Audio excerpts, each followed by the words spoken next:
Everyone, welcome Islam to all the Moors. Shalawama. I'm Dr. Yasafa from Zion Law School. This is the free astrotheology course. Our textbook is still the Devil's Pulpit, but it's going to change real soon because we're about to finish it up. Seems like just yesterday when we started, but this is the 126th class. Wow. Anyway, who the hell is St. Matthew?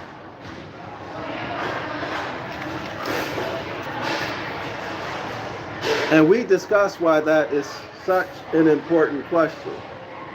Who is St. Matthew? M-A-T space T-H-E-W. As we say, back in North America, who the hell is you? Who is you? All right, y'all, let's pick it up. I'm not going to go into any review. But I did have a chance. I did look into the Society for the Promotion of Christian Knowledge. And as you would have suspected, they were involved in teaching the bondmen and bondwomen whom the Catholic Church took their land, put them in forced servitude, using as the authority the New Testament.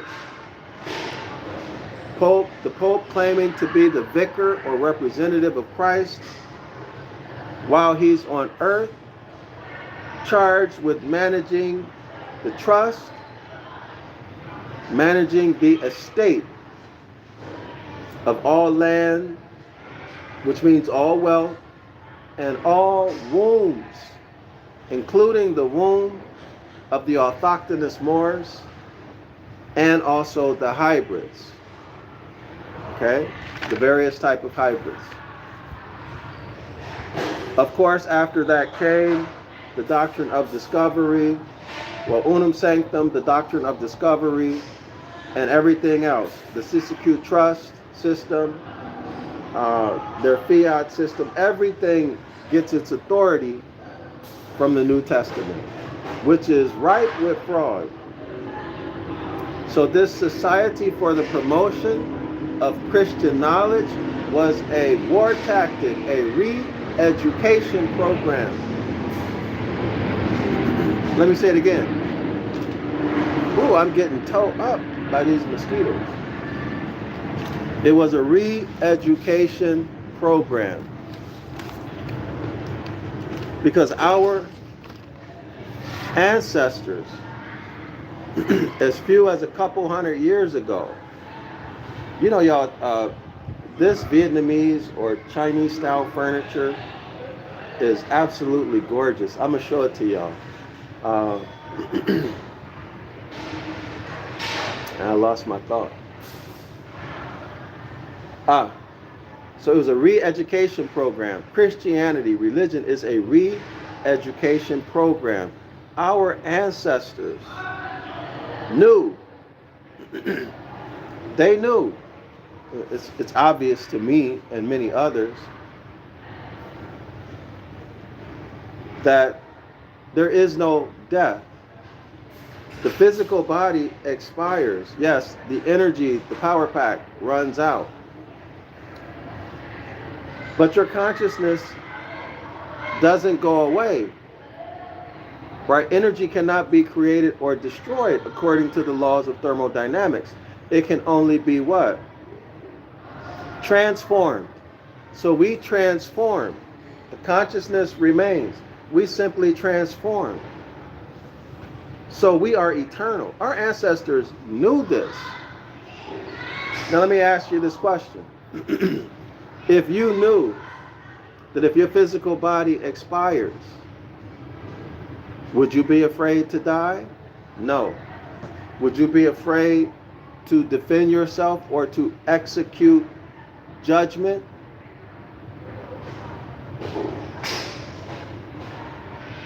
Against a lawbreaker or a foreigner or someone who's trying to rob you of your birthright? Someone who's disrespecting you, would you execute judgment on them? I'll give you an example, something that stuck with me. I was having dinner with someone here in Vietnam, or a young lady in Vietnam, and she was eating seafood, right? And she offered me. I said, no, I don't eat seafood. And I said, do you feel bad? Because it was a live, I forgot what it was. It was a live, maybe it was a live shrimper, because everything is fresh here. It was a live shrimp, and she was about to put him in cook him at the table. And I said, do you feel bad that you're about to end this animal's life? She said, no. She said, because it's a lower form of life. So she said, I'm doing him a favor, doing it a favor by ending this life so he could move on to the next. And that stuck with me because I never thought about it that way, right? And it's the same with men and women. If you were not afraid to die, why are you afraid to die? Because you've been taught that you're either going to go burn in hell, right? Most likely, all of y'all. Because of your lifestyle. It's not just what you do, but what you're not doing too. By your own religious standards, your own religious doctrine, you're going to hell, and you know it in the back of your mind, right? Maybe it's your bad attitude. Maybe it's your refusal to forgive other people. Maybe you are a swindler and a hustler in the negative sense of the word, hustler. Maybe you cheat people. Maybe you steal, you rob people. Whatever your doctrine is, right? So most people are afraid of going to burn in hell. They're not confident that they're going to heaven. And I know that because they wouldn't spend money on health care if they were in a rush to go to heaven, right? So I'm not saying that without a basis for it, okay? Almost nobody is ready to die. But if you knew that this is just one form, one manifestation, one vibration, one vibrational rate of your existence, you wouldn't be afraid to quote unquote die, because there is no dying. And then no one would be able to control you. If someone threatened to give you a life sentence or threatened to LLIKU, that's backward, to avoid any censorship on the video, I spell it backwards, it wouldn't bother you. You'd laugh at them. They'd have no power over you, no ability to influence your thinking or behavior. You wouldn't get stuck in fear. You wouldn't let somebody take advantage of you or your heirs. In other words, you wouldn't take any SHIT off of nobody. Right? You'd be a powerful warrior. And that's why they did the re-education program all throughout the Americas, all throughout Africa, and even all throughout Europe. The re-education was what? Turn the other cheek. Right? Love everybody. Give up your birthright. Whatever a government tells you to do, you are duty bound to God to follow what they're telling you to do. That means give up your birthright. And if you don't, you're going against God. It says that in the New Testament. Y'all see it? So it makes you defenseless and an easy victim. Hold on a second, y'all. I think, hold on, I got to take this message. Hold on one moment. I'll be right back. I'm back. All right. It makes you defenseless. So hence, they got together and put together these societies to push Christian thinking. In other words, to re-educate you to be passive and afraid, to be nothing more than a farm animal, right? To be nothing more than a cow or a horse who sit there and eat all day, do whatever it is that you force them to do, and then they go lay back down. You can open the gate, they won't leave. Or if they leave, they're going to come back. Domesticated, took the fight out of you, took the heart out of you, and made you think that you are somebody who you're not. Instead of you knowing that you are God. And I'm not talking about the creator of the boundless universe. What I'm saying, to know that you are a God. You are the God on this earth, the landlord on this earth, the Lord, the Master, the Magi on this earth, in the good way, not the negative, not black magic. I'm talking about that. I'm talking about higher self thinking and behavior, and acknowledgement of all of your faculties, all of your mental, your psychic faculties, and to fully use them, which makes you a what? A God. So here's the purpose of all of these so-called,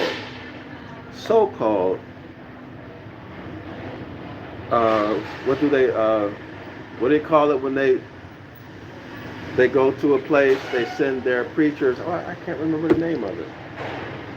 Missionaries. They send the missionaries. This is re-education for military conquest. Whether the missionary is aware of it or not, at the highest level, they know that it is a military tactic to conquer the mind of the people and to keep them conquered.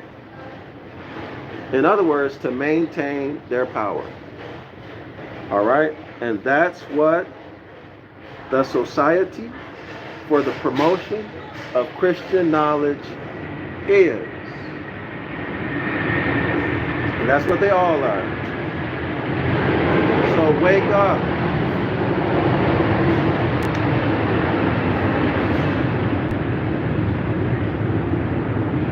See, once you return to the Most High, you exit these religions. And you have no fear and no respect for these external deities who you have been indoctrinated to be afraid of. Okay? And their preachers and their representatives, the clergy. Once you get to the place where you no longer fear them and you understand who you are, that's when your life changes. If it's money you need, the money will come to you. When the religion goes out, the money comes in, or the fiat, or the wealth, or whatever you want to call it, depending on where you're at. When the religion goes out, all of the things that you want and desire come in. Y'all got that? This is when you follow the Most High's commandment. And of course, that's by natural law. Deuteronomy 28, verse 1 through 14. This is natural law. It's not some man God in the sky who's watching everything that you do, okay, and then gonna decide to give you this and give you that. No, it is law. It is universal law. How is it happening? Well, The Hermetic law tells us that all is mind, and that all is at a what? Specific vibration. So when you are vibrating in the higher self, then those higher self vibrations are paired up with the vibrations of wealth and abundance. When you are vibrating in the vibration of the lower self, well, that's a whole different set of vibrations and things you will experience and do, be, and have at that level. Okay, so 1. All right. So it looks like 1 is a troll. Okay, so anyway, that's where we're at. So let's pick back up on page 319. But we'll know something about the man named Matthew, or what? This is quite uncomfortable. Hold on. Let me see. I'm kind of squished in between the table and this big, like a couch. I don't have any leg room. I can't see the book. Hold on. The lady insisted I sit here. Let me show y'all the place where I'm at. This is a very nice place. Let me show y'all. Let's share a little bit with you all. So look at these Asian chairs. Okay, they're very beautiful stuff, right? This is the bench I'm sitting on.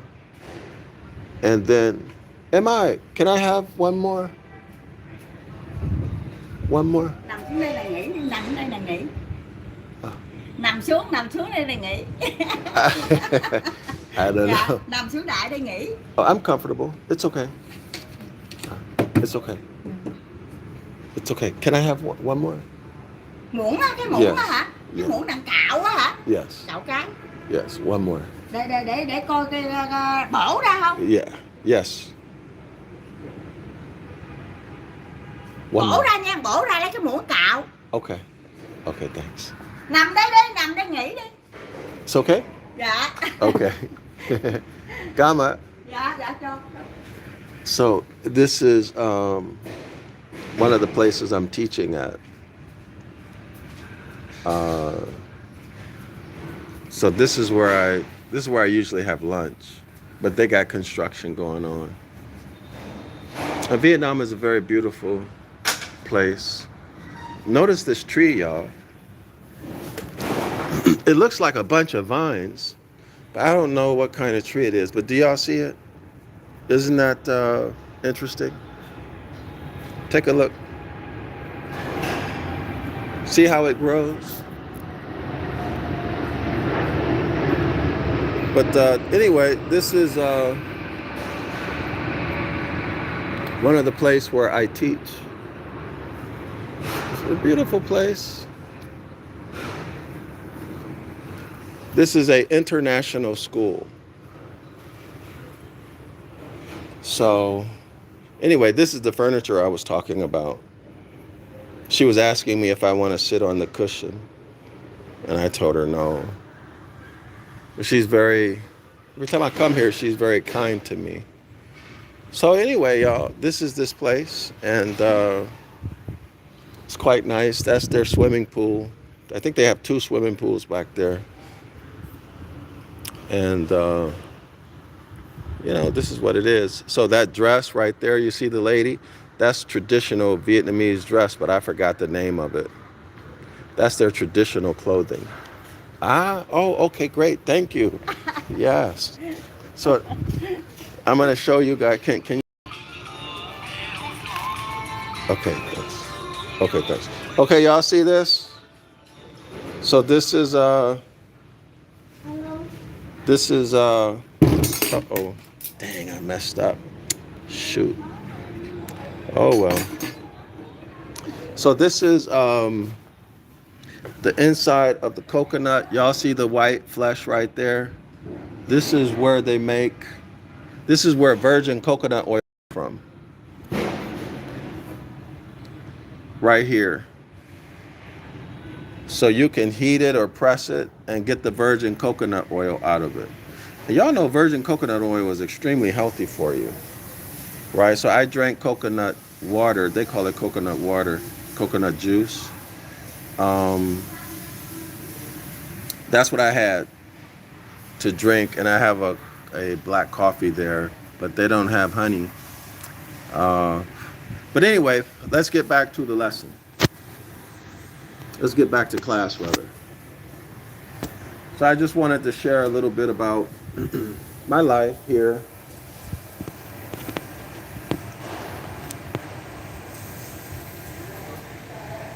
Okay, let me see if I can get comfortable, y'all.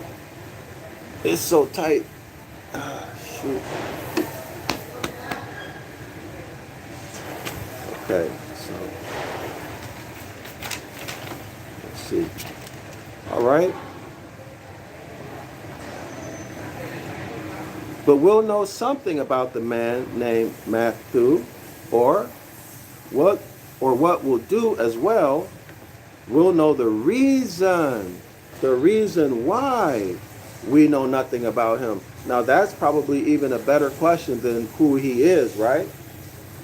Why don't we know anything about Matthew, the alleged author of the gospel, according to Matthew? Alleged. Why don't we know anything about it? You would think that they would want us to know everything about him, right? Because it would add credibility to the story. Okay?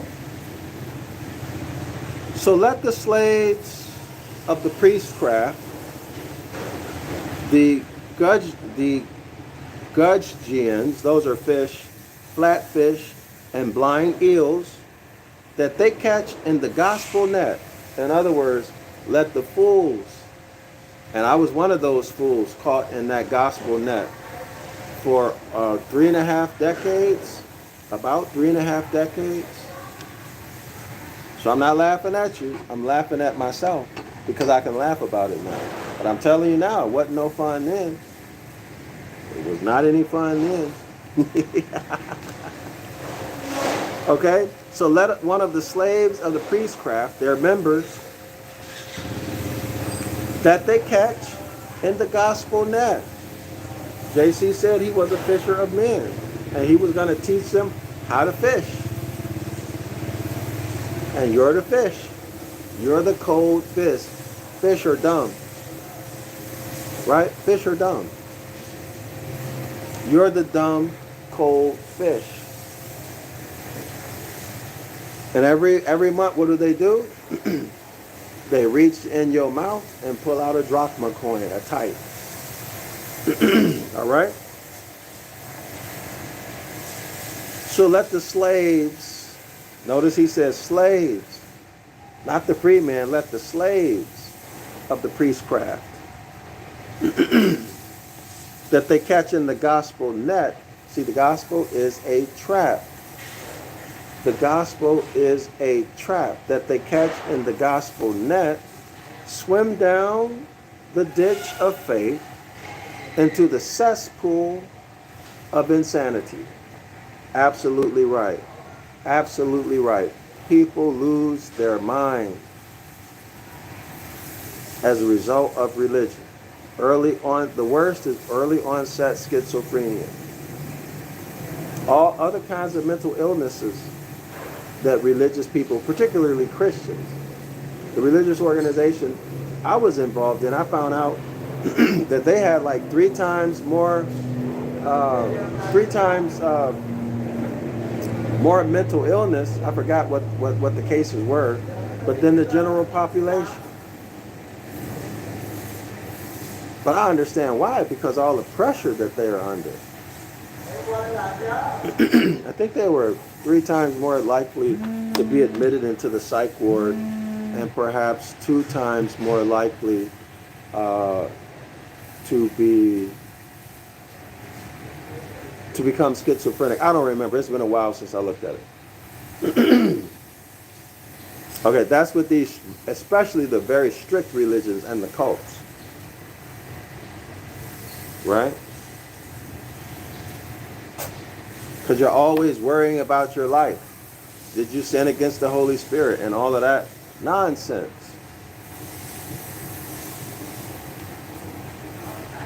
So let's already read that.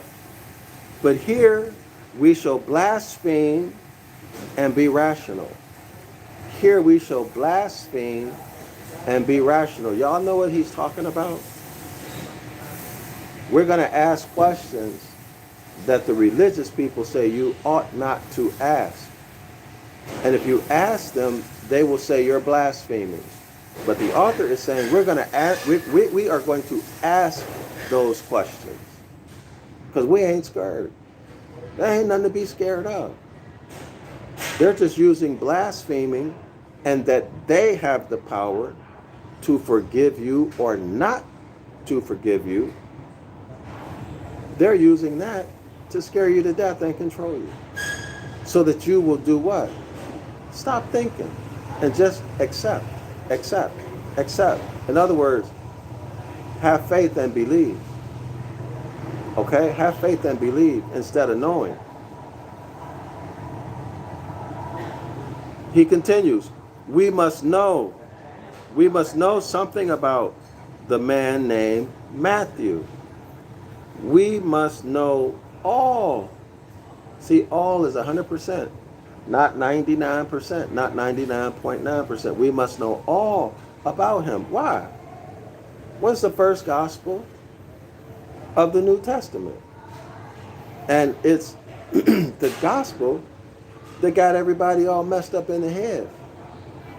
Believing in a God who, if you don't do everything he tells you to do and everything the clergy tell you to do, that you're going to die and burn in hell. Or you're going to die and never get resurrected. You're going to experience everlasting death. They got everybody in fear. They got everyone under their control with their foot on our necks. So that's why we want to know everything about Matthew, because maybe Matthew is not even a man. Or if he is a man, maybe he's a known criminal. Maybe he is not credible. Maybe we shouldn't even listen to anything he says. Or maybe the opposite. Okay? And for this reason, sirs, and if you cannot bear the reason, you must go to the other shop. In other words, if you can't take listening to, asking, and answering critical thinking questions to determine whether something is true or false, whether you should give someone full faith or credit or not. If you can't handle that, you need to go somewhere else. And I'm going to echo the author here. The author is taught by Shafi saying, go to another church. I'm going to say, go to another YouTube channel. Because I don't have any doctrine for you. I don't have anything that's going to make you feel good about yourself. That's a lie. If you don't believe, you're going to die and burn in hell. Or if you don't believe, you're going to die and never get the resurrection. Y'all see that? The man who would leave any stone unturned in the way of picking all possible acquaintances with him would be a fool. That's right. And I agree 100%. I agree 100%. That's why the author says we need to know everything about him, because the stakes are so high. It's your eternal salvation. It's also your wallet. Do you really need to give that tithe every month? Do you really need to give money all the time? Well, fiat all the time to the church? All the time? Are you duty bound to do it, and if you don't, God is going to curse you? Or is it something you can do just because you want to, out of the kindness of your heart, or because you're interested, or you want to support someone? So if you support my work, I want it to be because out of the kindness of your heart, or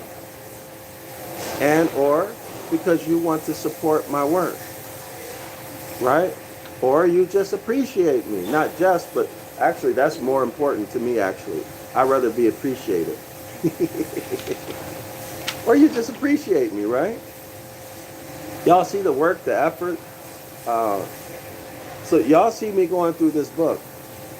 It may look easy, but it took years, decades actually, of formal education and decades of personal study to be able to do what I'm doing. If y'all don't believe me, open this book up and try to read it yourself.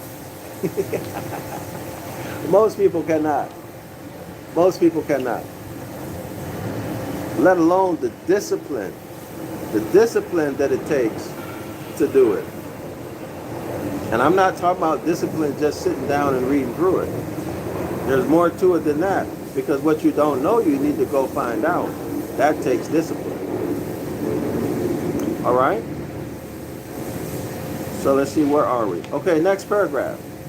Now the first place or passage in any writing, book, or any book, or record, profane or sacred. In other words, when you write anything, doesn't matter what it is, there's something you need to do. Whether it's about God, or sinning, or the devil, about history, or a romance, in which the name of a man named Matthew occurs, is in our text, this same 9th verse of the 9th chapter. Isn't that interesting? The 9th verse of the 9th chapter of what is called, quote unquote, the gospel according. According.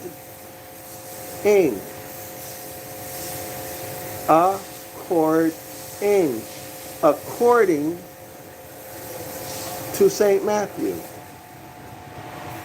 Now y'all know the saints are stars, right? Y'all know the saints are stars. The author went through that. I don't know what page it's on. Let me see if I can easily find it. Rather recently, he mentioned that the saints are stars. Keep that in mind. The saints are stars. Give me 1 second. Let me see if I can find it. It's somewhere over the very near to where we're at right now. If y'all go back, you'll see that the saints are stars. Okay? Remember the word according.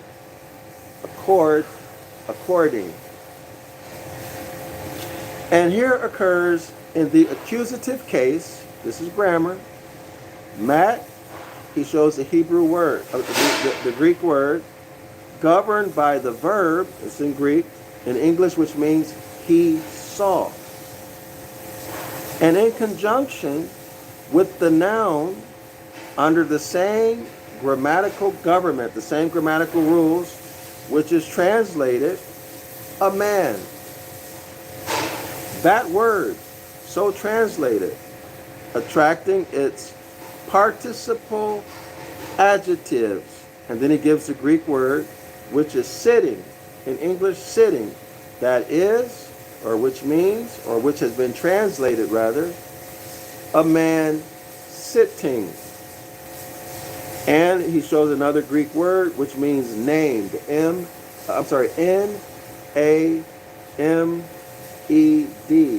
Named, or more literally, called. C-A-L-L-E-D. Y'all got that? When he says more literally, it literally means called. Called. So let's look at this concept. If I'm called Anthony, that's different than my name is Anthony. Y'all see it? Go check that out. Research on that yourself. Thus throwing up so much information as a man sitting, listen y'all, thus throwing up so much information as a man sitting, mat, space, thu, with the further predication of what he was sitting on or at. That is his chair or table. So for example, a man sitting on his chair, a man sitting at the table. Okay? And then he gives the Greek, which the best Latin versions render sedientum in telonio, which in English should be, quote unquote, sitting in a telonium. See, it said in English it should be, not that it is, but it should be. Okay, in other words, this is correct. And these mosquitoes are getting me. I should change my seat. The lady was being kind, to let me sit here, to offer this to me. But I think I would have be bothered less by the mosquitoes out there. I might be more comfortable. I might change my chair. Ooh, shoot. Sorry, y'all. I'm very distracted. Anyway, let's continue. And which, for all that can be shown to the contrary, might mean sitting in a wheelbarrow, but which our English translators, taking an audacious liberty, in other words, they just translated it any way they wanted to translate it. They didn't care about whether or not it was right. Taking an audacious liberty with the sacred text. See? Y'all see that? The translators used the sacred text and they wrote what they wanted to write in English. They did not write what's in the Greek. They wrote what they wanted to write. So what does that make them? That makes them your God. Because many of you will argue till the cows go home that the Bible is the unadulterated Word of God. Okay, well, it's the scribes who are translating it from the Greek into English. And they're just writing whatever they want to write. So you have admitted, you have testified publicly that you are worshiping men. That's right. You have testified publicly, got you on the public record, that you worship men. Now, if you're worshiping men, who's your God? Who's your daddy? So you're under their jurisdiction. They got authority over you. Y'all got it? So Radical's right. You are appreciated, brother. True that. Discipline and time. Thank you so much, Radicals. I appreciate that. Very, very much. Y'all see that? So this is why language is so important.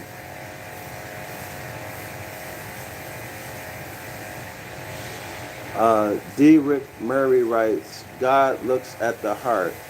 Well, who is God, D. Rick? Can you clarify that? Who is God? What is God? And the Creator. So God, there are many gods, D. Rick. And God is not the Creator. That's something that has been taught that's not true. Go research the meaning of God. God actually is a fairly new term. Okay? So anyway, it's popularized with the re-education of the Moors through these organizations that promoted Christian knowledge, which also came along with stealing your estate, stealing your land, brainwashing you, re-educating you, just like if there's a war, right? And then the country who won the war, they're going to come in and re-educate everyone. In other words, they're going to exterminate the warriors. And they're going to teach people to be passive and to accept their domination.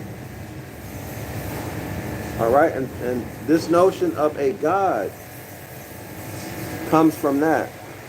But anyway, this is a long discussion. But I go through this in my videos. So if you have interest and time, just watch my videos, do your own research, and you'll get everything that there is to know about the topic.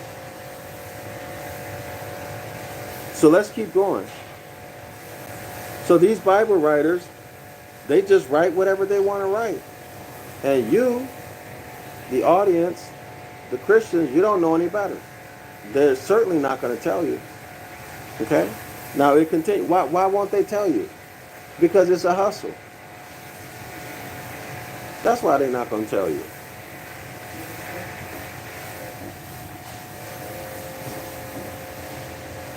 Instead of confining themselves in the business of translation merely, so, okay, in other words, instead of saying, okay, all we do is translate, y'all work out everything else. We're just going to give you an honest translation. What it says in Greek, what it says in Ancient Ibaryath, which y'all call Hebrew, is what it says exactly, or as precisely as possible, what it says in English. That's not what they're doing.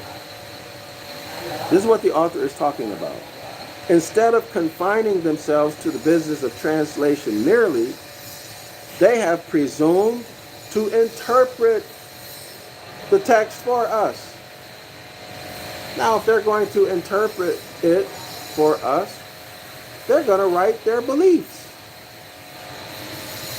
Y'all see that? They're going to interpret the text to reflect their beliefs. Not only beliefs, what else? So by beliefs, I mean their doctrines. What else? Their goals, their agenda, their political, economic agenda. Y'all got it? Somebody's smoking cigarettes. I gotta move, y'all. Hold on. The lady was very kind to me, but I need to move. I can't take the mosquitoes and the cigarettes. That's just too much. I can handle the mosquitoes, but the cigarettes, I don't want to breathe in the cigarettes. So give me a second, y'all. Let me as they say, transfer. Let me transfer. Hold on. Yeah. So. Yeah, this whole religious game, man, is a hustle. And I don't know if it's fortunately or unfortunately that I'm the one who's telling you, but everything about it is nothing but a game of war. It's a game of war. And there are traitors among you who are helping the enemy. And who are the enemies? Go read Deuteronomy chapter 28. And you'll quickly know who the enemies are. If you don't understand what Deuteronomy 28 means, come to my class every Saturday at 6 a.m. and you'll get an edumacation. And you'll get a darn good edumacation on Deuteronomy chapter 28. Because I take you through the etymology, the philology, the grammar rules, the word morphology, everything. So no doctrine. I take you through all of that. And you can come for free. If you decide you want to enroll, then there's a small tuition that you have to pay.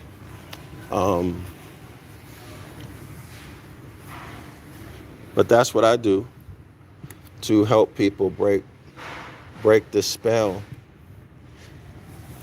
And it really is a spell. I'm talking about literally a spell. Okay? So y'all, let's continue, okay? Let's get back to man. Dang, Y'all, Have y'all ever experienced getting ate up by mosquitoes? Woo. Bites everywhere. But anyway, it goes away if you ignore it. So y'all, let's continue, okay? Yeah, Derek, I have a lot of videos you can watch. Derek Murray, okay? There's a lot of content on the topic. So where are we? All right, page 319, I'm back. I'm back in business. So here we are. This is much better. This is much, much better.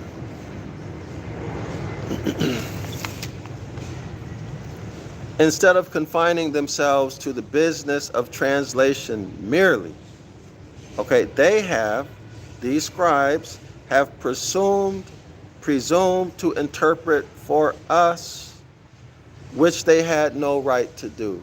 They have no right. If it's the word of God, why do I need you to interpret it for me? Right? Put it in English.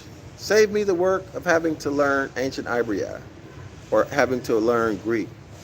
Put it in English as close as possible to what the text actually says.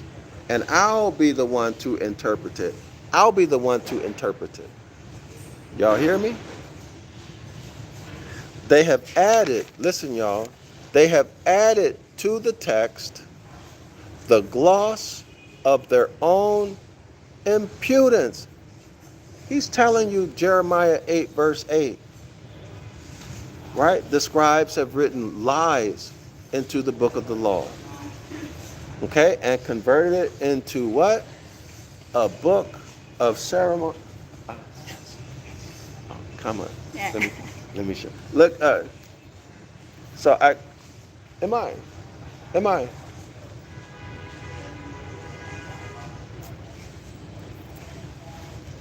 So she gave me, YouTube Live. YouTube Live. So, come close. So, Chụp á hả? Chụp yeah, lại hả? yeah. Chụp đi. Bánh dừa của ở quê á. Ở quê đem lên. Can I show? Okay, so this is, say hello. Say hello. Yeah. It's a YouTube Live video, live stream. Chụp live stream lên đó hả? Yeah. Gama. Dạ. So she gave me a gift. Y'all see it? She's very kind, right? So let me open it up.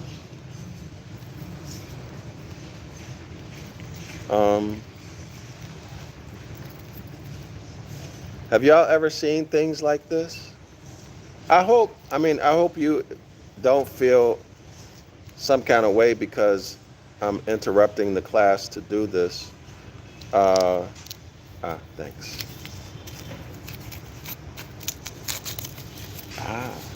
Okay. Oh, sticky rice. Come on. Sticky rice, y'all. Sticky rice. It's sweet. Very cool. Very cool. Sticky rice is sweet.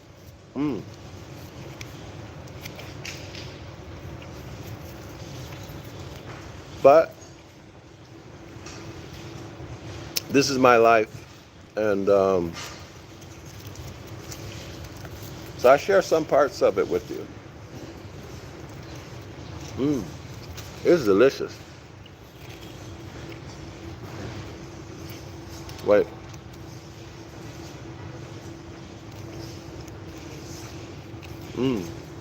Wow.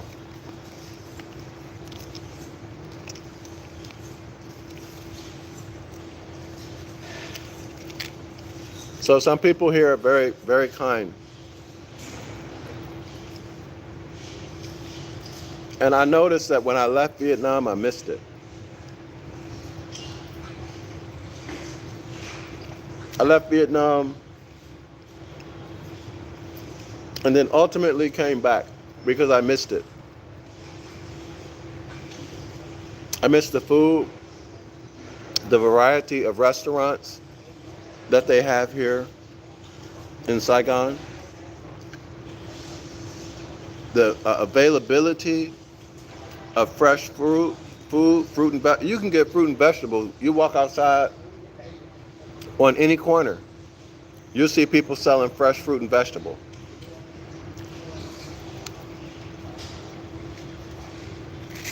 Like our ancestors used to do, as late as the early to mid 1900s.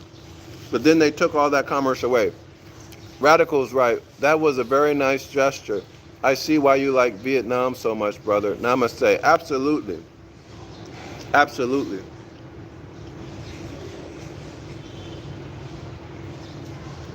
Absolutely. It's paradise. I mean, it's literally, y'all, and I'm not just talking. It's literally paradise. For me, but I haven't been to China. But for me, Vietnam, all the places that I have been, and Southeast Asia too, Vietnam is the best. But of course, they don't see it that way, right? They all want to go to the US and Canada and Australia and the UK, just like everybody else.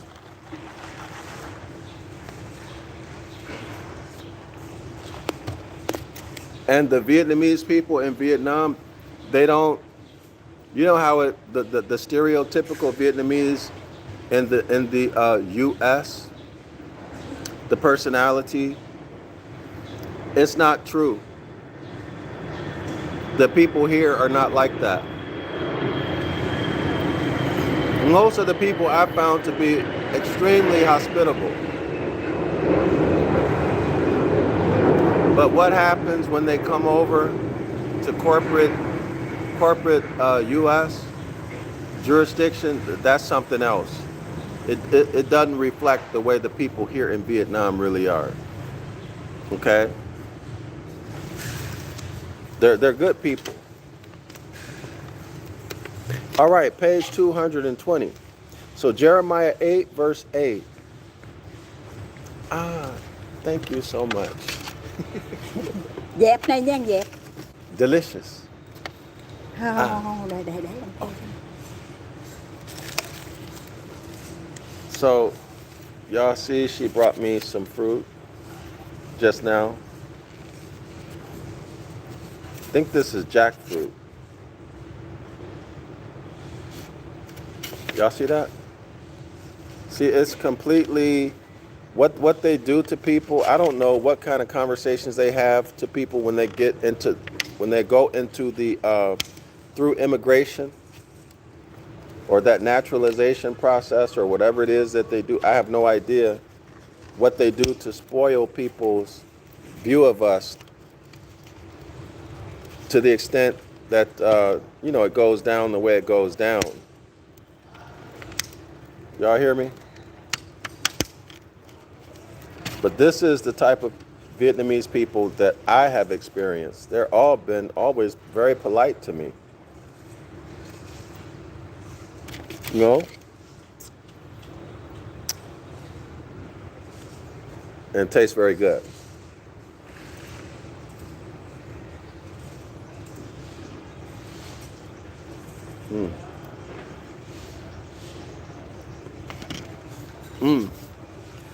Delicious. So,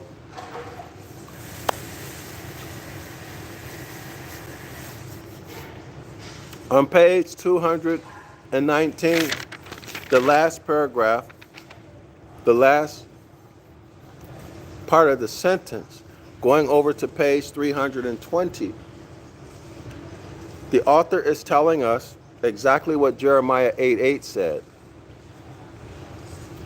Exactly what Jeremiah said in chapter 8, verse 8.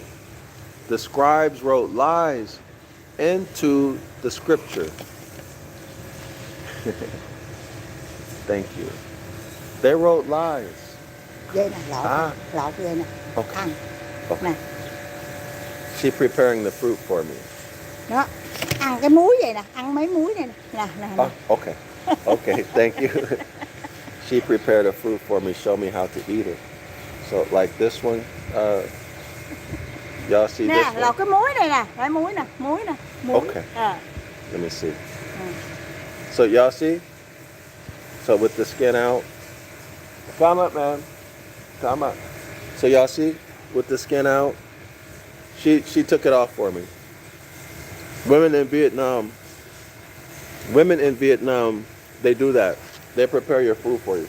Oh, thank you. Thank you. Nè, lột lấy mấy muối này nè, lấy mấy muối nè. Ha. Okay, like this.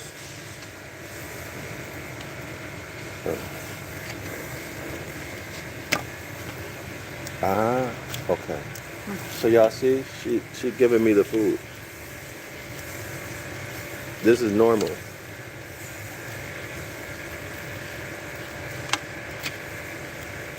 When you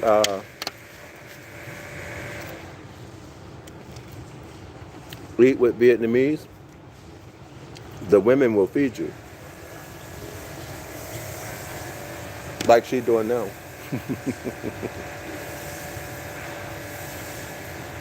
Y'all don't believe me? See, I'm hands-free. And she not complaining. And she doesn't see it as being less or degrading for a woman to feed a man.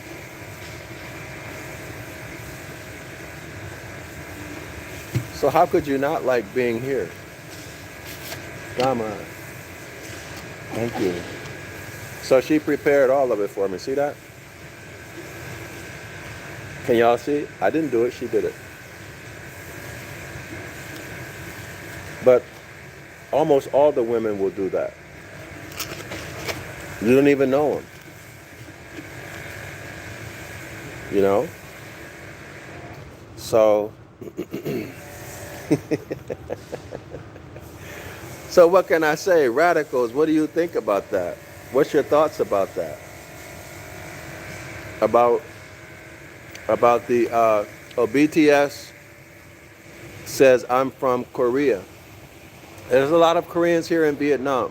A lot, especially in, I think it's District 2 and 7, or maybe just District 2. District 2 or 7. But a lot of Koreans are here.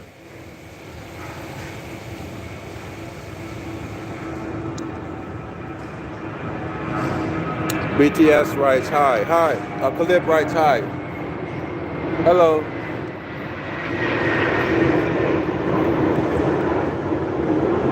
So when you go to different countries, you get to experience so many different things. Some things blow your mind. Like it blew my mind. I couldn't get my ex-wife to wash my clothes while I was at work.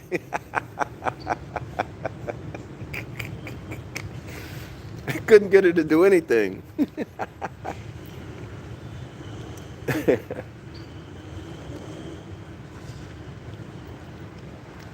But in Vietnam, women don't have a problem.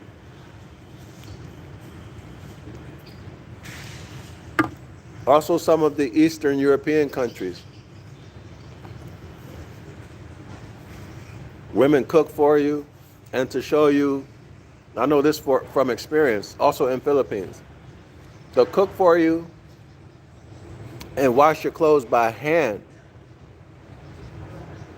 to show you, to demonstrate that they love you or that they care about you. They won't put it in a machine, they'll wash it by hand. I know because I asked. I asked her, well, why are you washing my clothes by hand? And she said, I want you to see that I care about you. I said, oh, wow.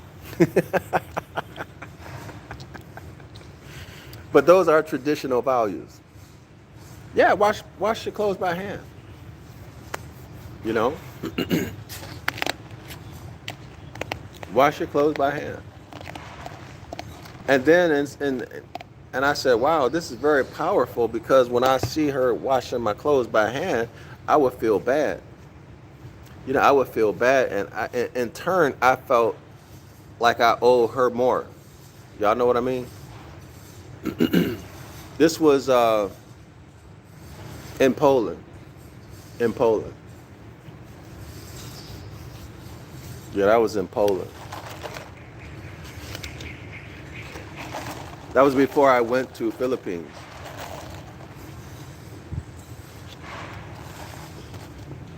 But in Philippines, if a woman likes you, she'll offer to come to your house and clean your whole house. Clean your whole house and cook for you. There's nothing going on between y'all. And they offered to do that. You don't believe me? Ask someone who's been in Philippines for a very long time. That's why travel is so important, in my opinion. Okay, my opinion. I think if you're going to say you are an educated man or woman, you need to travel, because you need to see life, to see customs and culture, lifestyles in other countries. And I'm not talking about like traveling somewhere and then you stay at the hotel and the only place you go, you only go to tourist sites. That's not traveling. That's Western living, right? When I say travel, go where the common people are and live among them. Eat their food. Yeah, you're gonna get scammed. You're gonna get scammed. I almost got robbed a couple times by taxi drivers. Things are gonna happen, but it opens your eyes up, and then eventually you see the oneness of us all. But you don't read about it, you see it. It's just like our ancestors. Our ancestors, now this is what book is, I'm trying to remember the book. It'll come to me. But our ancestors used to do this. Part of your education was to experience death. So your teacher would cause your heart to stop beating by placing pressure. I don't know how they did it. The book was not clear. By placing pressure at certain points of your body, on your body, or other means, they would cause your heart to stop. And you would experience death. And then they would place pressure on another part of your body, and they would revive you. So although your physical body expired, your consciousness was still there. And so now you were not told, and therefore you believe and have faith that you are eternal. Physical death is just physical death. You're not told that. You didn't read it somewhere, but you actually experienced it. Now you know. So now you know why. Because you were once dead and now you live. Y'all see that? Now think about the mindset of that man or woman who's not afraid to die.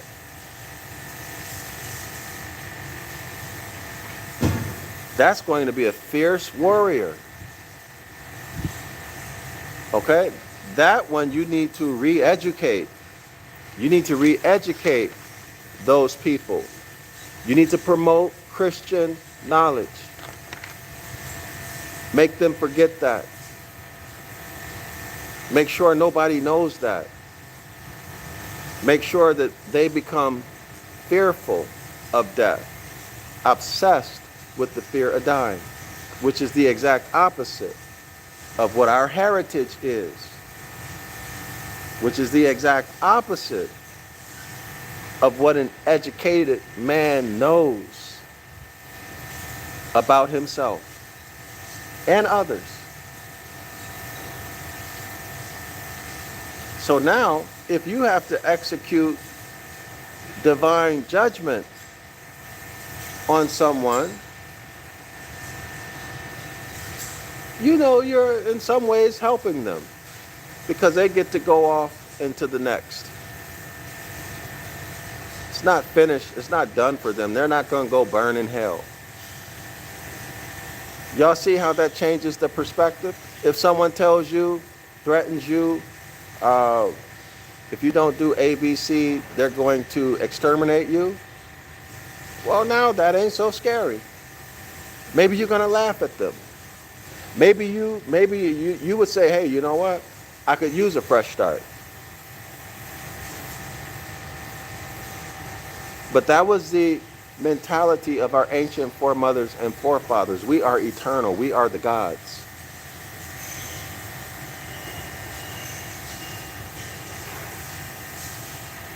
And now y'all think about this. Think about this. Is this the case? You tell me. So it is written that men walked with God. Did men walk with God in them? Meaning that they were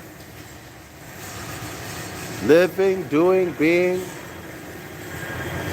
at the higher self, that they were the Christ.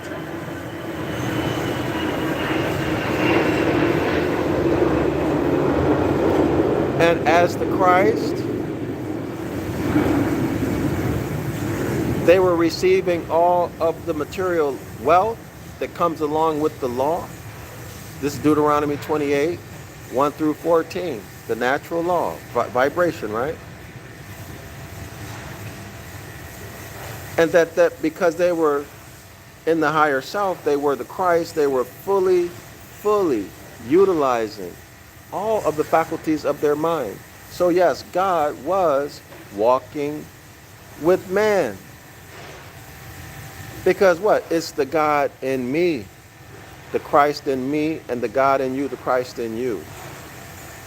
That higher self man or woman. This is our ancient heritage, not worshiping an external deity, a sheep standing next to a cross that later the image was changed to a man hanging on a cross, which was later changed to a hybrid European hanging on a cross. Any external deity, no. That's not who we are. That is Christian re-education for conquest purposes. Anyway, we kind of got off track a little bit. Let's go back to page 322. Okay, so that first paragraph, the author is making us aware of Jeremiah 8:8. Y'all see that? They wrote lies into the book of the law and changed the book of the law, natural laws that govern consciousness, the physical universe, the planets, the stars, the ether, and natural phenomena right here on Earth. They changed it into a book of religion. That would be rites, ceremonies, doctrines. Okay, y'all? Go read Jeremiah 8, verse 8. And rendered what should have been sitting in a tolonium in the long paraphrasis. Here's how they rendered it: sitting at the receipt of customs. Well, it had nothing to do with that.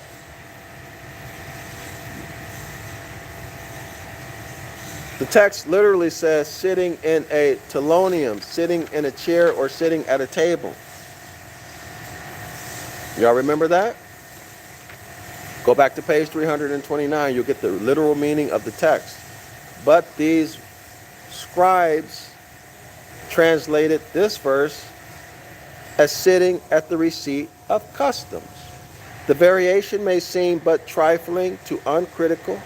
Trifling means small, insignificant. To uncritical and uncurious Balaams of the gospel. He's calling you a fool.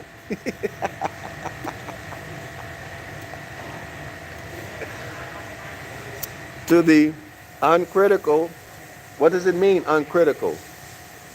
That means someone who's not willing to think. What kind of thinking? You're not willing to activate your faculty of reason. Which aspect? Critical thinking. Critical thinking. Analytical thinking. You're unwilling to ask any questions or do any research. So you are a Balaam. You're a fool. Or uncurious. Right? You're not wondering who the F is Matthew? Why don't they want me to know who Matthew is? You're not asking any questions. You're not wondering about anything. You're just sitting there like a sponge, soaking it all in and accepting. Haven't thought about anything. Okay? So for you, it might seem like it's a little thing. But for those of us who are willing to think, y'all remember the, what does it say in the, what's the document where it says that people who are not willing to think are no more than animals? I'm paraphrasing. Are no more than animals, and stakes on the table for those people who are willing to think. Y'all see that?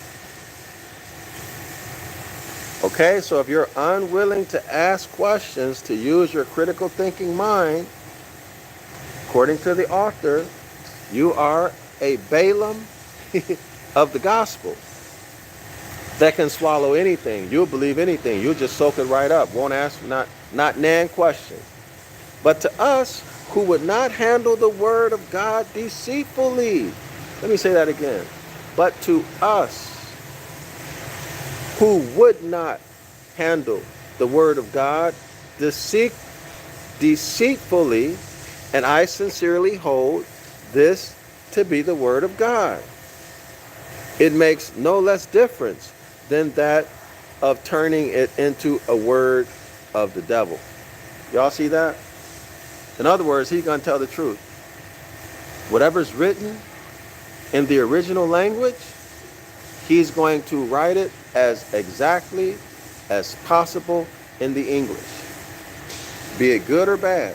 Be it for your doctrine or against your doctrine. Be it for the devil or for this entity y'all call God. Who is Apollo? Who is Zeus? Who is Hercules? Who is Jupiter? Who is Jupiter? Who is Iesous? Who is Jesus? Who is Jehovah Yahweh? All versions of the Tetragrammaton. Who is Aman? Amen? Aman? Amin? Who is God? God? Odin, Woden, all Sirius the dog star, major, minor,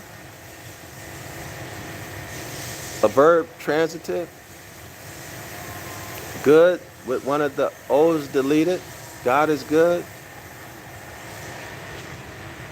the devil is evil, wintertime is dark, evil things happen in the dark, take the D off of dark, prefix it to evil, you get devil. They're playing with words.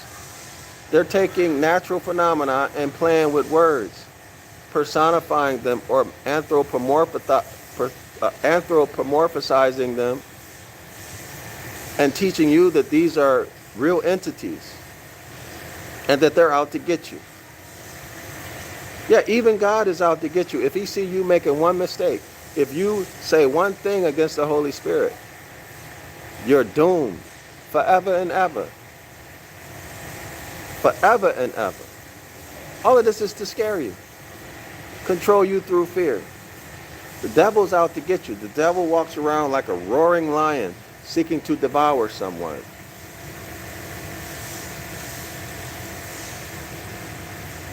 All of it is about fear and control. Okay, next paragraph, 320, page 320. The variation may seem, we already read that. But to us who would not handle the word of God deceitfully. So these scribes, Jeremiah 8:8, they are writing lies in the book of the law. And I would not do that. That's why I have this project, y'all, to write the book of the law in Ancient Ibaryath and Modern English, to show you every word and its etymological meaning, its part of speech, its function in the sentence, okay, we're talking about grammar, and how the word was constructed, or its morphology. And then to show you the actual verse and how that verse is put together. And you can look at it literally, and you will see that I'm handling the word of God without deceit. You cannot say that about your Bible translators. So everybody should support my project to write the book of the law in Ancient Ibaryath and Modern English, and to restore what has been hidden, buried, kept secret knowledge. Why? Because it's hidden. You don't see it in the English, but it's there in the Ancient Ibaryath. The astrology, the astronomy, the Hermetic laws, natural phenomena personified or anthropomorphized into deities, is all there. The meaning of God is there. The meaning of deity is there. Also, constitutional principles that are derived from natural law. All of that's there. And also, there are strategies and tactics to destroy us. All of that is there. So if y'all are able to support that financially, my links, my PayPal, you can donate by PayPal, PayPal, is it paypal.me/Zion Law School? The link is in the description area of the video, or you can donate on my Patreon. Okay, I don't have WhatsApp anymore. No more WhatsApp. But does everyone see what's happening here? I don't know how it could be made more clear. Y'all go read Jeremiah 8, verse 8. It is downright falsehood. Oh, I forgot something. As the text stands in our English Testament, quote unquote, and as Jesus passed forth from thence, he saw a man named Matthew sitting at the receipt of customs. Now the author is saying, and I agree with them based upon the original Greek, that's not true. He saw a man sitting on a chair or at a table. He didn't see a man sitting at the receipt of customs. And he said unto him, quote unquote, follow me. And he arose and followed him. So what difference does it make whether he saw a man sitting on a chair or sitting at a table? Or whether he saw a man sitting at the receipt of custom. That means a tax collector, right? Let's continue. See, for those of us who are unwilling to ask critical thinking questions, you'll say it don't matter. It's a small thing. Let me check the time, y'all. I got to make sure. All right.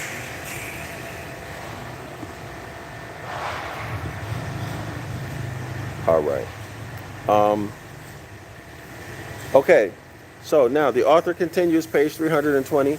It's a downright falsehood. There is not a word in the original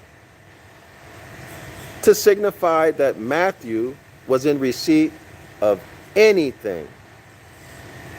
When he obeyed the command of Jesus and arose and followed Jesus, and supposing, listen y'all, listen to this, listen, think.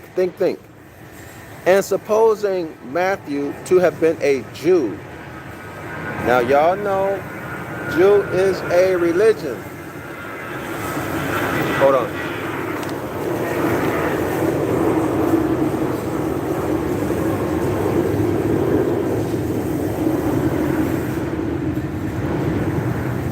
Listen, y'all. And supposing Matthew to have been a Jew. Jew is a religion. It is not a nationality. Jew is a religion that had its origin sometime during or shortly after Babylonian captivity. It is not a nationality. A nationality is a bloodline, a nation of people ascending from a common bloodline. Y'all see that? So in other words, in order to be part of the nation, for example, in order to be your brother or your sister, they have to be born from your mama and or daddy, right? Depending on if you believe in stepchildren and all of that. It can't be somebody over in on a whole other landmass, right? So in other words, nation is family, bloodline. Given in a state. Given in a state, a land grant by the Most High, as the scripture says. And they have a common culture and a common heritage. Common culture would be the music, literature, language, sports, other activities as such, food, and then heritage. Okay? And what? They are the rightful heirs to receive anything of value, tangible or intangible, anything of value when someone in their family expires or in their nation expires, and the land belongs to them by birthright. But a religion is an organization where anybody from any nation can join, provided they accept the rituals, ceremonies, and doctrines required to be a part of that religion. They have no land mass. They have no land as a religion. Land is connected to nationality. Nationality is connected to law. Y'all remember the etymological meaning of law that we got out of the book called Natural Law, which is inserted into The Ruin of Nations by Ptolemy? Y'all remember that? It is the instructions that came from your forefathers. The instructions that came from your forefathers. Well, that's literally what we find in the book of the law. The instructions given to us from Moses that came out of the mouth of the Most High. Hence, honor your ancient foremothers and forefathers so that it may go well with you on the land that the Most High is giving you. That's in a state where the Most High is the grantor of the trust, and we are the beneficiaries. But in fact, we occupy all three positions.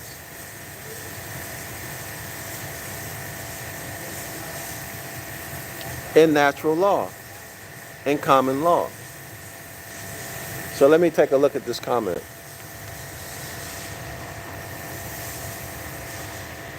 Radical's right. Approximately how many years do you think it would take you to translate the book of the law? By the way, how far along is the endeavor now? It won't take years.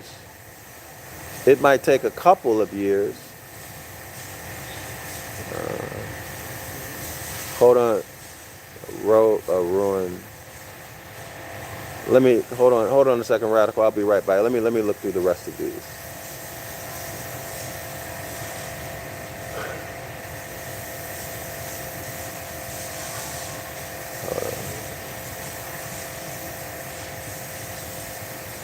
All right. Okay. So I'm in Deuteronomy. I haven't finished Deuteronomy yet. But I'm not going to attempt to complete the project unless I have support broad support. And I've decided to do that from my experience writing books. Hold on.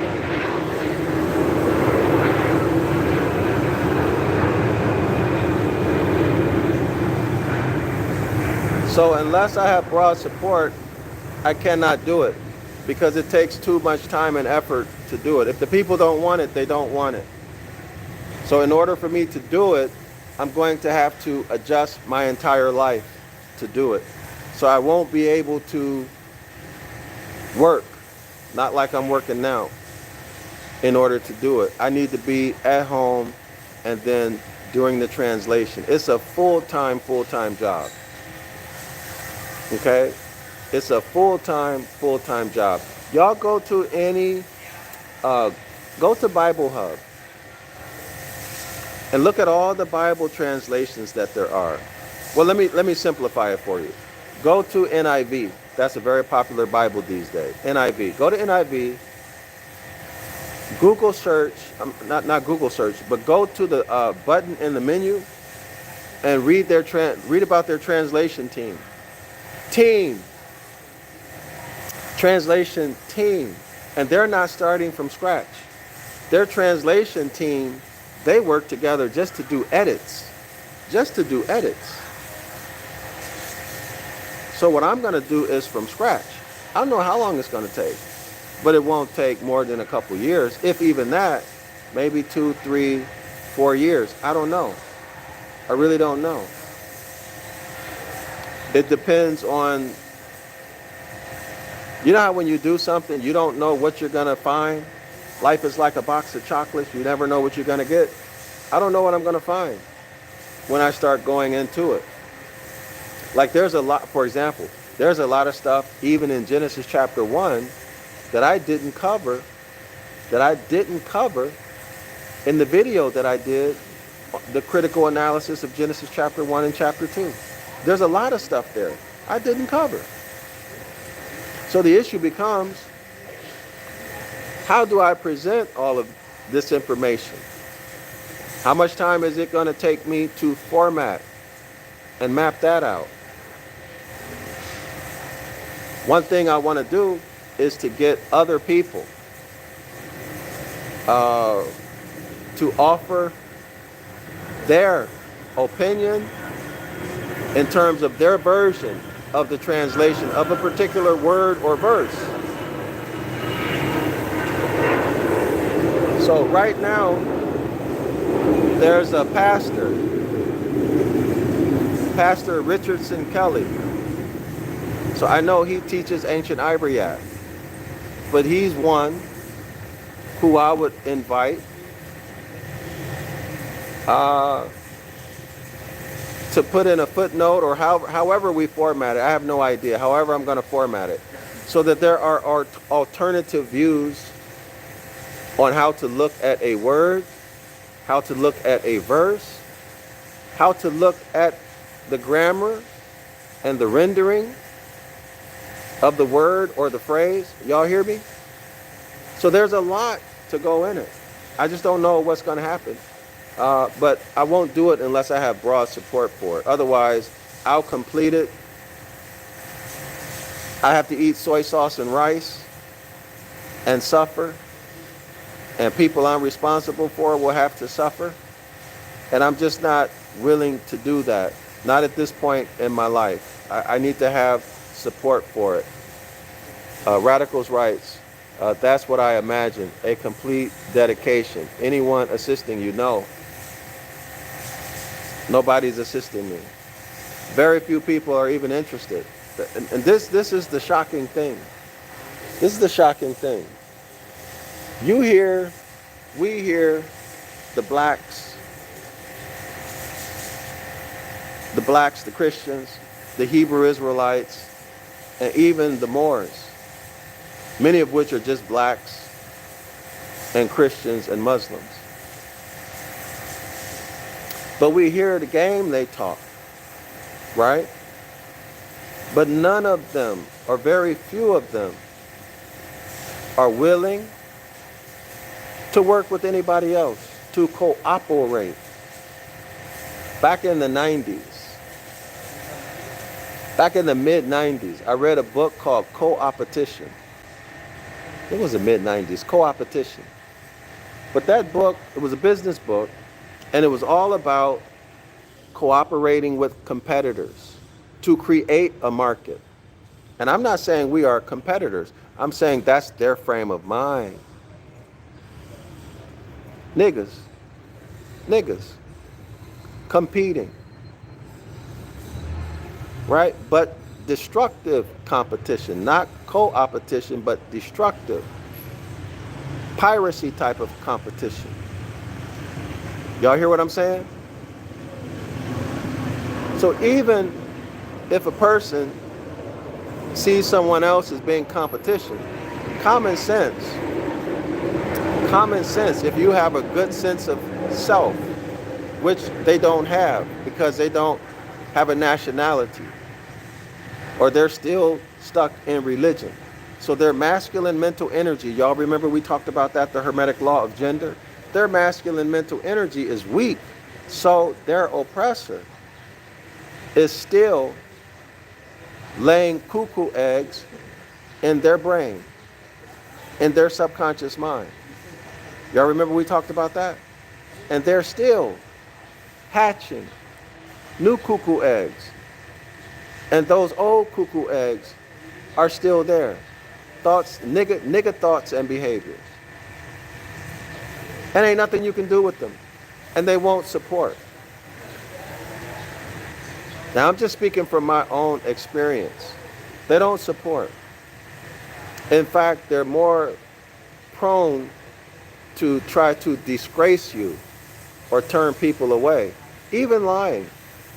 But I'm not surprised about that, y'all. Nobody should be surprised about that, because people who put themselves, many people, let me put it like that, many people who put themselves or who profess to be religious leaders, politicians, etc., are high on the narcissistic scale, are very high on the narcissistic scale. And they're doing it to get narcissistic supply, if y'all know the terminology. So these are the people who need to be the center of attention, and they will destroy the reputation, and sometimes physically, LLIK backward, anybody who they feel threatened by, meaning who they feel people may want to listen to or hear. So how does it play out practically? It plays out like this. So on social media, you need collaborations. You need to collaborate with people. So someone has a channel, they got subscribers, so you need to collaborate. Well, they ain't trying to let you collaborate with them. Y'all follow me? Because you're somebody new, they don't want people, or they don't like what you teach. They don't believe what you teach. Y'all hear what I'm saying? So you have no opportunity to collaborate. Or they tell people don't listen to you. The whole thing. So anyway, but this is the problem. So that's why I'm doing it by myself. I tried for years to collaborate, to work with other people. No takers. No takers. I even had someone prominent call me arrogant. They didn't say my name, but they were clearly talking about me. Arrogant and all of this stuff. Who took my class. And I thought to myself, why didn't this person just email me and say, hey, give me a call? And talk to me personally, get to know my personality. See if I'm arrogant. But they took it from my class that I was arrogant. But of course, that's projection, right, y'all? That's called projection. What they did was project what they don't like about themselves onto me. But everybody knew he was talking about me. But he didn't mention my name. You might be real good in ancient Hebrew. You might be real good in Ibaryath, but what good is that going to do you if you're arrogant? All that kind of religious nonsense. And by the way, y'all, I'll tell you something. This notion, this doctrine, that you should be humble, guess what? That's not true. That's not true.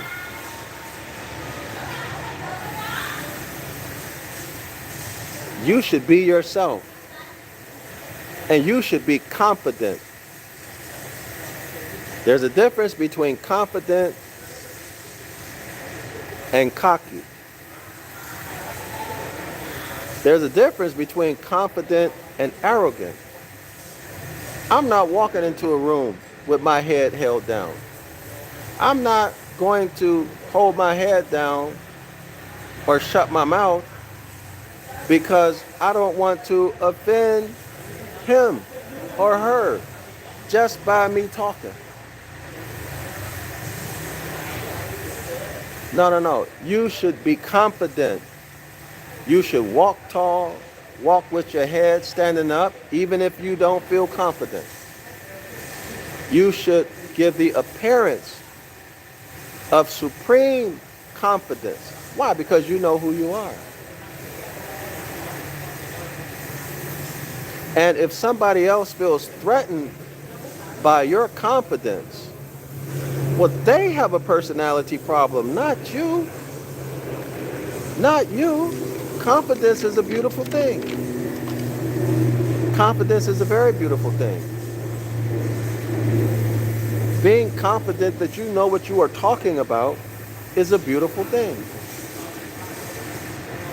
Now, if you don't know what you're talking about, and you're disrespecting people, shouting at people, no, you shouldn't be like that. That's wrong. But if you know what you're talking about, and you respect people, and you help those people who you can help, and you teach, you give the information, you don't hide it, that's good. That's what you're supposed to do. In contrast to somebody, let's say they don't know what they're talking about, and what they do know, they ain't gonna tell you. Or they throw you a curveball. Or they try to kill you with nickel and dime you to death. Nickel and dime you to death. Nickel and dime you to death. No, that's wrong. Radicals write, wow, incredible, agreed on the issue of competency. Thank you, Radicals. Absolutely. Y'all would be shocked. Y'all would be shocked if y'all really knew what's happening. That's why I always say there is no Hebrew Israelite movement. No, what the Hebrew Israelites talk about, some movement, they're all competing. They're competing for members in their church. That's what's happening.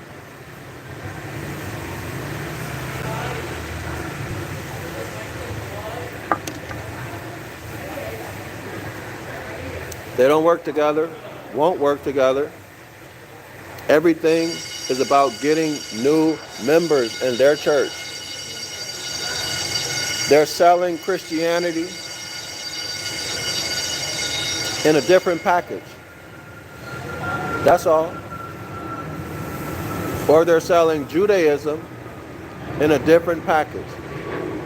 It's still religion.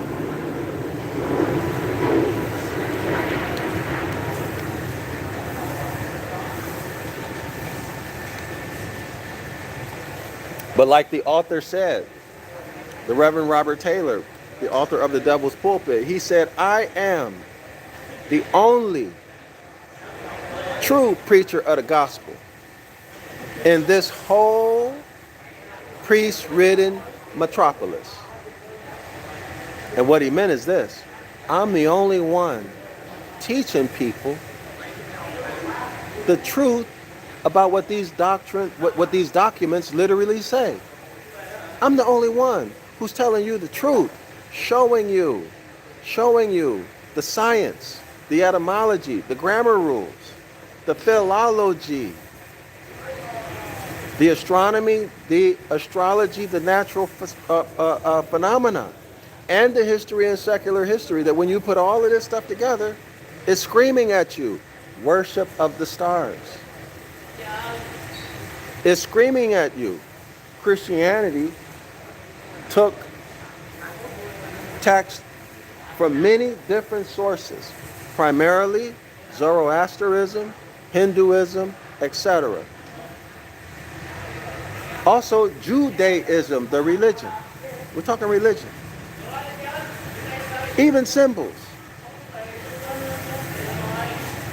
And then they remixed it. What did they do? They changed the names and changed the cities. Changed the names and changed the names of the cities. And made some other changes. But conceptually, it's the same. The template is still the Zodiac. The template is still the gods. Period.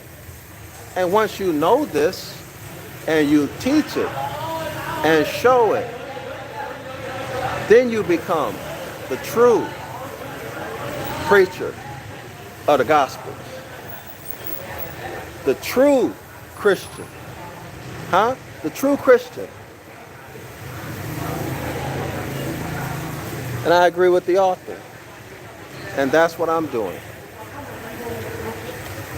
Because when you return to the Most High, it literally means to live in harmony with nature. And that only makes sense because are we not part of nature? Are we not part of this system? Can you imagine, y'all? You're on the highway system. The cars are the traffic flows in a specific direction, right? You got traffic coming and going. Now let's say one car decides he's not going to live in harmony with the traffic laws. He's going to get on the other side of the street and drive the opposite way. The cars are coming this way, he's going to drive this way. What's going to happen? What's going to happen? Something tragic, right? Something tragic is going to happen. He's going to hit somebody or crash. Why? Because he's not following the traffic laws. Well, it's the same with us when we don't follow nature's laws.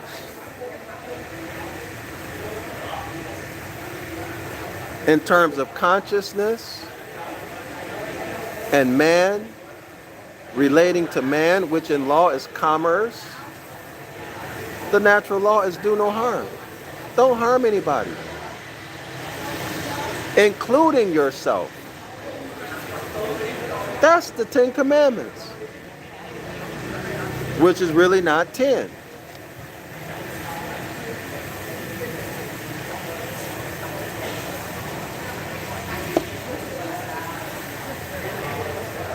And so this is the situation we're faced with.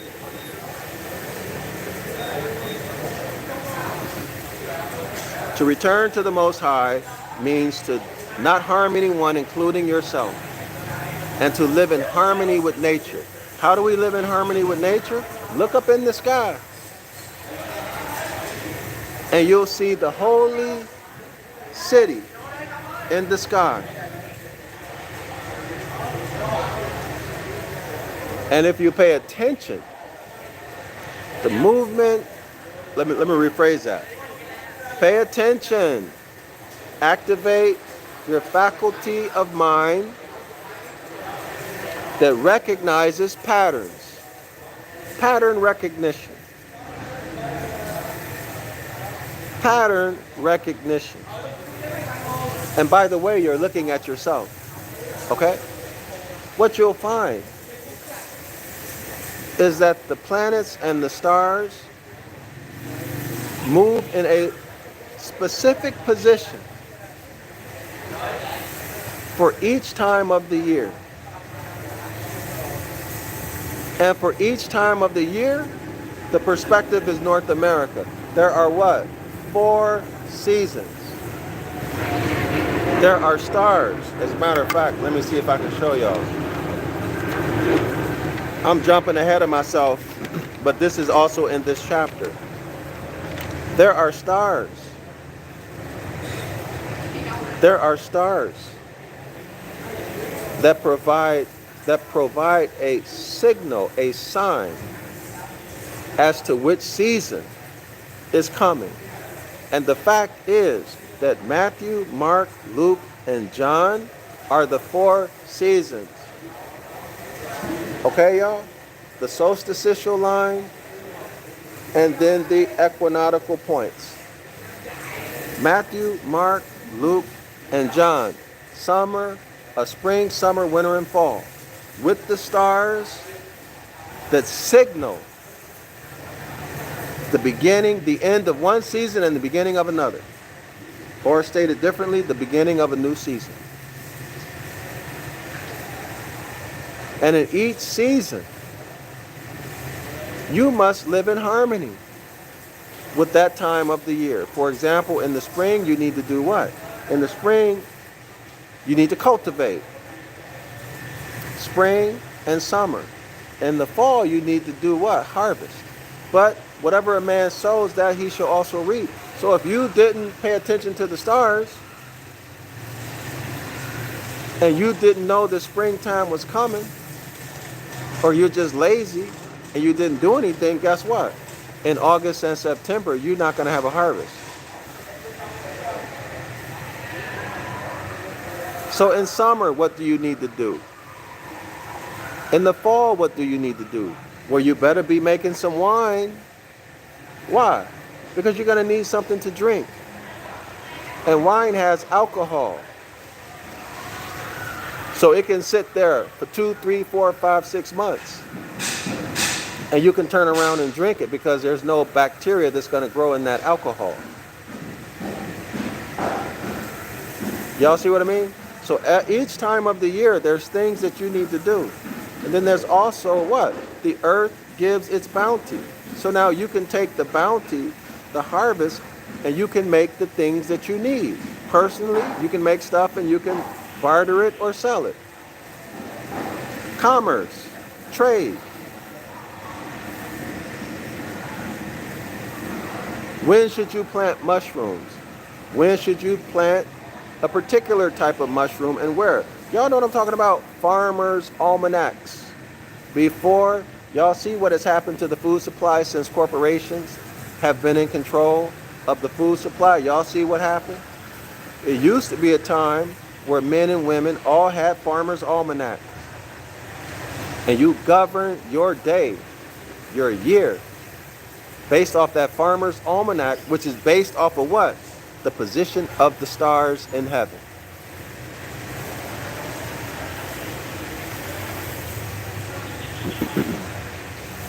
All right? So those stars, I'm going to go ahead and mention them. So this chapter gets very, very good in terms of the astrology of it, okay? So for St. Mark, let me see, where did I write this? Let me look at my notes. So Matthew is the lion. Matthew is the lion.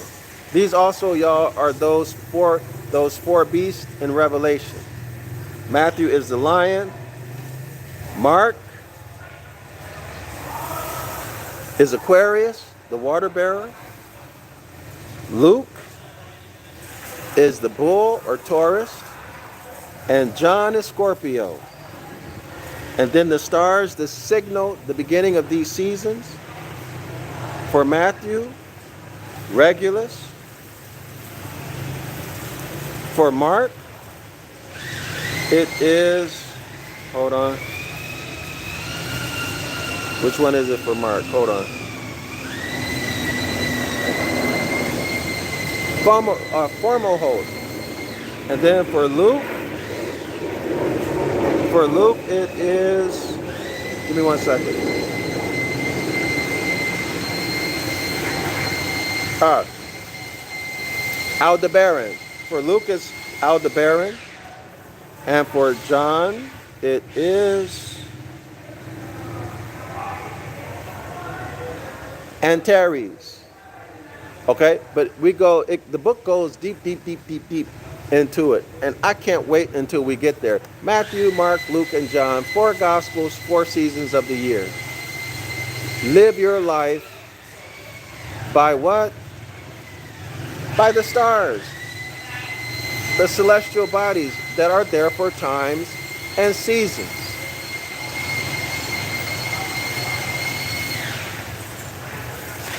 Anyway, y'all, let's go back to where we were. I got way off track. Okay, page 220. The variation may stand in our English Testament, quote unquote. And as Jesus passed forth from thence, he saw a man named Matthew sitting at the receipt of customs. And he saith unto him, quote unquote, follow me. And he rose and he followed them. It's a downright falsehood. It's a downright lie. Jeremiah 8, verse 8.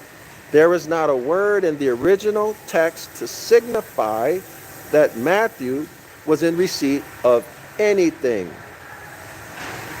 When he obeyed the command of Jesus and arose and followed Jesus, and supposing Matthew to have been a Jew, a religion, as they tell us that Matthew was a Jew, right? That's what they say.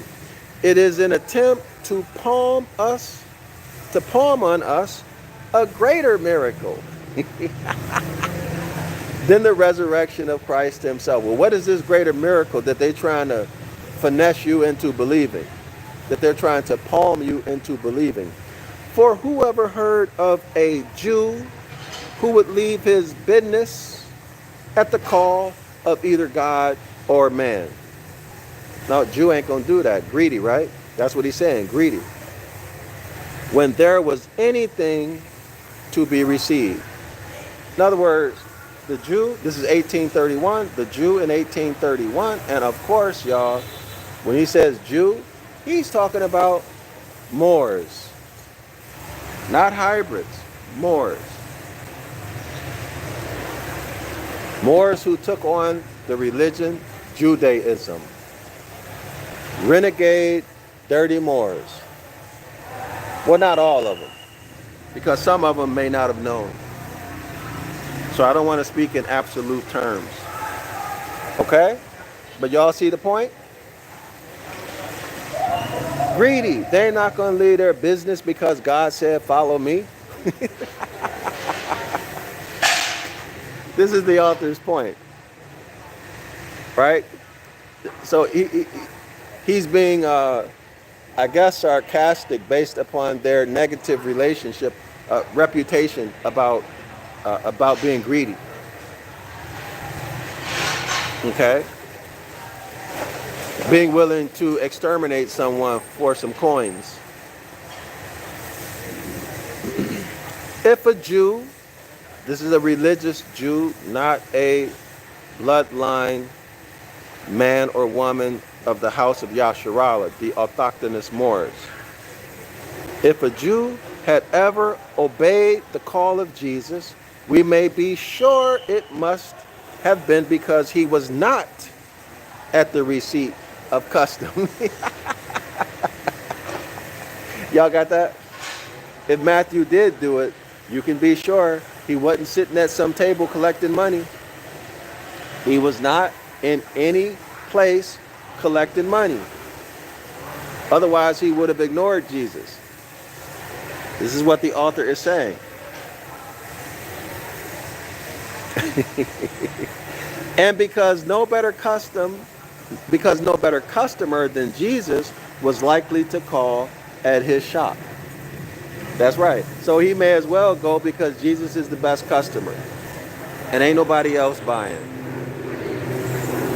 Sooner might they persuade us that the moon was made of green cheese than that there was ever a disciple of Moshe who would leave an opportunity of fingering a sixpence.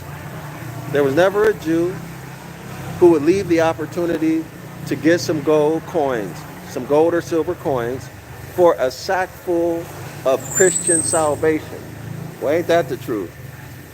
A sack full, a bag full of Christian salvation, a bag full of nothing. I'm supposed to leave this table and I'm getting paid? People coming over here giving me silver coins? Even if I'm working for the government. The Jew, what he's saying is that they're stealing money, right? Or if they're in their own shop, they got money coming in. They're not going to trade that for a bag of Christian salvation. A bag of lies, a bag of nothing. Nobody's that stupid. Everybody see the author's point?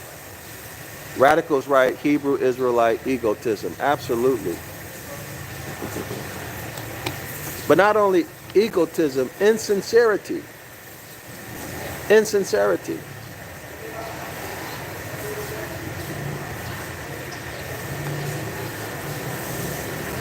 Business. Just like that preacher, Reverend Chicken Bone, Reverend Pork Chop, all they care about is getting a bigger church and gaining more prominence for themselves. And you see this expressed as in a lot of them wanting to do debates.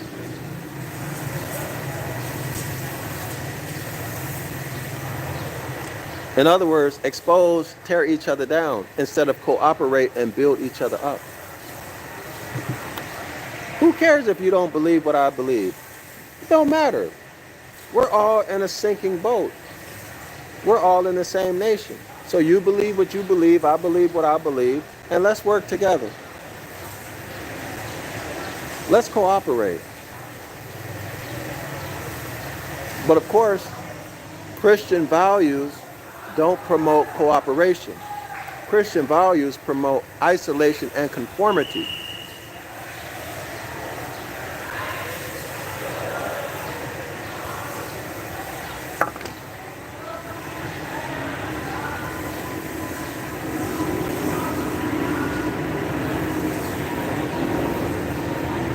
Let me check the time. Okay?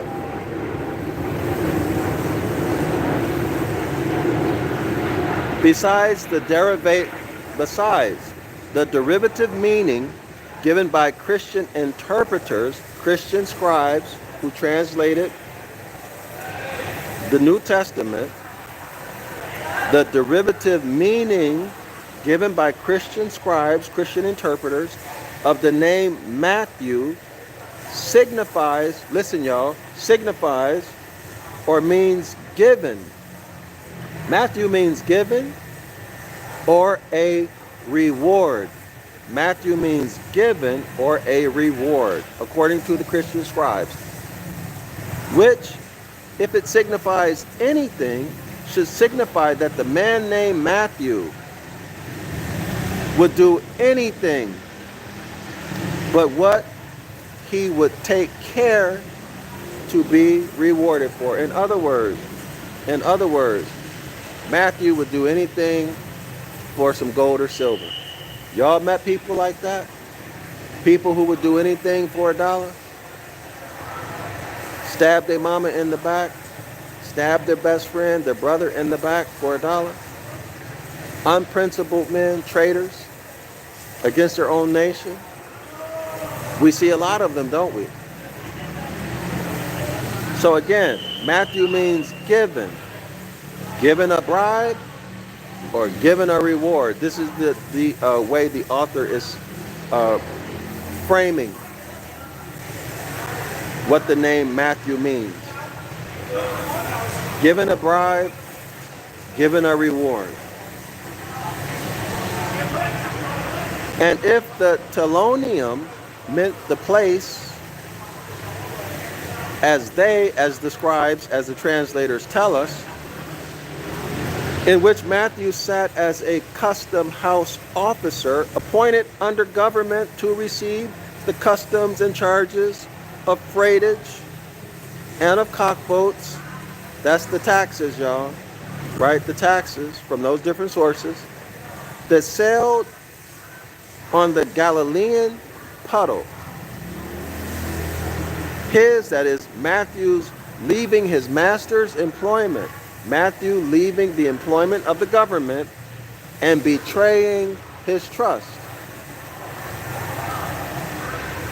Y'all got that? Imagine you work wherever you work. Let's say you work for the U.S. State Department, and somebody comes in there and says, "I'm Jesus, come follow me," and you're collecting the taxes, and you just get up and you go, you follow Jesus. You just leave your job, never show up again. This is what the author is talking about.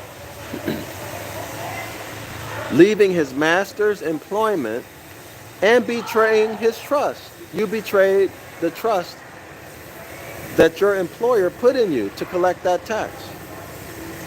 Okay?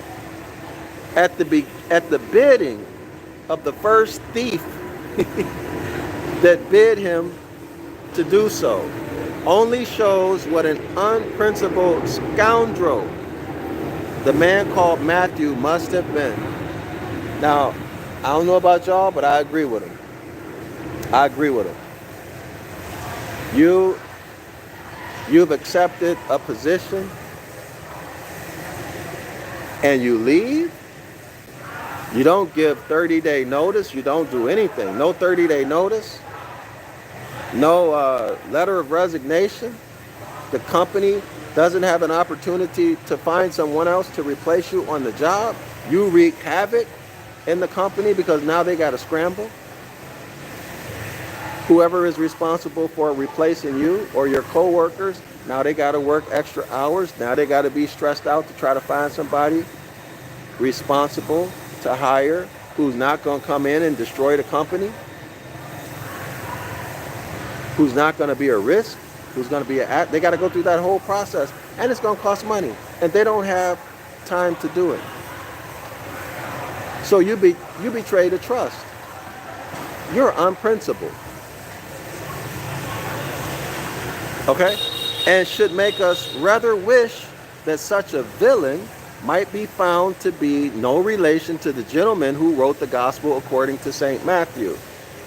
Then that we should guess them into one and the same person. In other words, if this is what Matthew did, and you are alleging that he wrote the gospel, well, then he has no credibility, because any responsible man or woman is not going to leave their employer, just walk off the job. Can y'all imagine that? Somebody's just walking off the job and they don't say anything to anybody. They just walk off the job. And why did they do it? Because someone came in and said, "Follow me."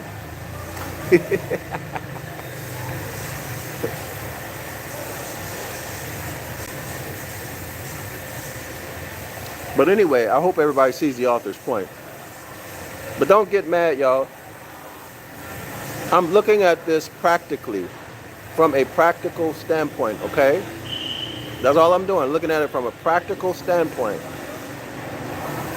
And not a doctrine point of view, but a practical point of view.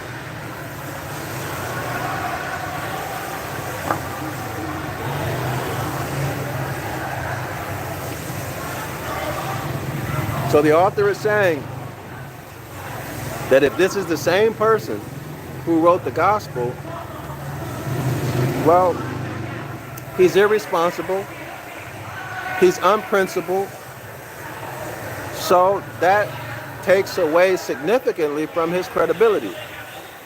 I'm not interested in what he has to say anymore, now that I know he did that. How about y'all go to the next employer and tell your next employer that you just walked off the job. You didn't give 30-day notice. You didn't give 2 weeks notice. You just walked off the job because someone came in and said, "Follow me." You think that employer is going to hire you? No way that employer is going to hire you. Unless they're desperate and have no other choice and they need somebody now. But as soon as they get an opportunity, you best believe they're going to replace you. Right, y'all? Y'all agree or disagree?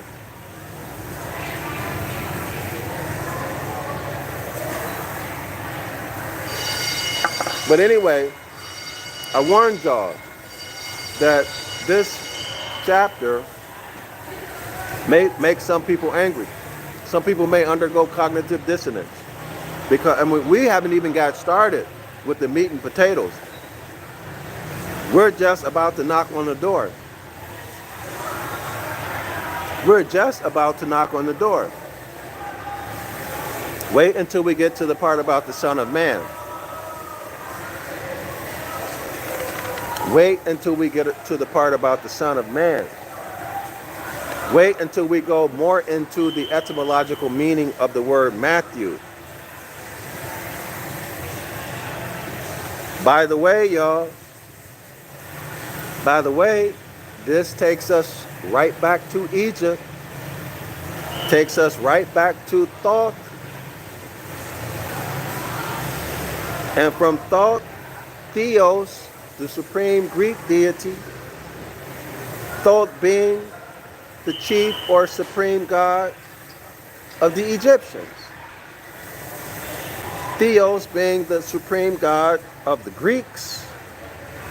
And in Aeolic Greek dialect, Theos becomes Deus, D-E-U-S in Latin, and deity in English. These are your gods. Thoth. How about that, you Christians? Thoth. Matthew. Thoth. The Egyptian deity, the Egyptian supreme deity, Thoth. The gospel according to Thoth, the supreme Egyptian deity. But we're going to get back into that. And the author shows you this by using etymology. Okay? All you good Christians and you good Hebrew Israelites and the rest of you knaves, unprincipled men, reverends and pastors and preachers and generals and mores and Moshes and rabbis leading your people to hell, to burn in hell according to your own document by having them worship the Egyptian deity Thoth without telling them. And most of y'all probably don't even know. You can read page 322 to get more on that topic. Islam to all the Moors. Thanks y'all for spending time with me today. I gotta go. I gotta go teach a class. And y'all study up on that so you can see, instead of Dr. Yasapa telling you, you can read it for yourself. The Gospels according to Matthew is the Gospel according to Thoth, the Egyptian supreme deity. Okay? Known by the Greeks as Theos and Deus, which we now pronounce in English as deity. Deity is Thoth. The deity, the supreme god of the Egyptians, Thoth. Now, of course, we know our ancient ancestors never worshiped any gods. But y'all understand, I gotta run, y'all. Islam to all the Moors. Thanks for buying my my books. Thanks for buying my my books. Subscribing to the 101 Ancient Ibaryath class, and then also especially donating to my my project to write the Book of the Law in Ancient Ibaryath and Modern English, restoring the astrology and the astronomy, the natural phenomena, including the Hermetic laws and constitutional principles, etc., and removing all of the deceit, according to Jeremiah 8, verse 8, from the Book of the Law. In other words, restoring it to a book of law, natural law, okay? Removing all that religious stuff and all that deceit. Islam to all the Moors, and Shalom.